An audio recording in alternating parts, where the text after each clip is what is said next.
Senator from Fairfield, for what purpose do you rise? The senator from Beaufort will yield. Yes, Senator yields. Senator yields. Senator, I appreciate what you're saying, and I understand what you're saying, and I disagree with some, I agree with some. But if you have Georgia next to us giving incentives and North Carolina above us giving incentives, if we don't pick winners and losers here and offer economic incentives, how are we going to compete? And this is the answer to that question, Senator from Fairfield, and it's a good question. And I've talked about it in past in terms of the cumulative nature of all of our special assessments and credits and subsidies and whatnot, which at last count were almost over $1 billion a year, going up dramatically from just 14 years ago when they were $43 million.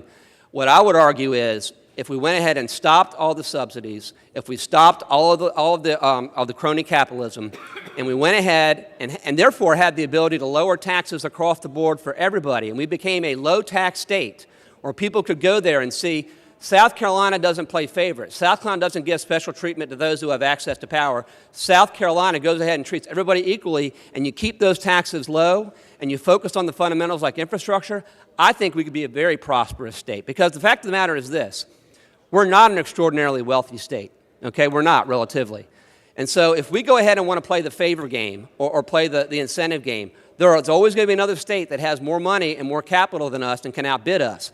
But if we adopt the philosophy that we're not going to pass out favors to certain parties that have access, if we're going to keep taxes low for everybody, if we're going to honor the rule of law, if we're going to go ahead and focus on the fundamentals, be the freest state in the nation, I think that will attract a wealth of entrepreneurs and a wealth of individuals that we can't even dream of right now. Because right now, you see in California and in Illinois and in New York, entrepreneurs are being crushed, and they're looking for places to go.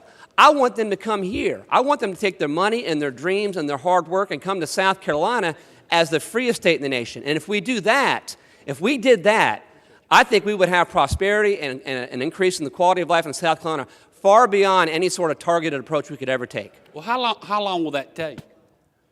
Well, I mean, if we could start the process of rolling back the incentives, and we could, I mean, I'm ready to start today. The problem is this. Every single incentive has a constituency.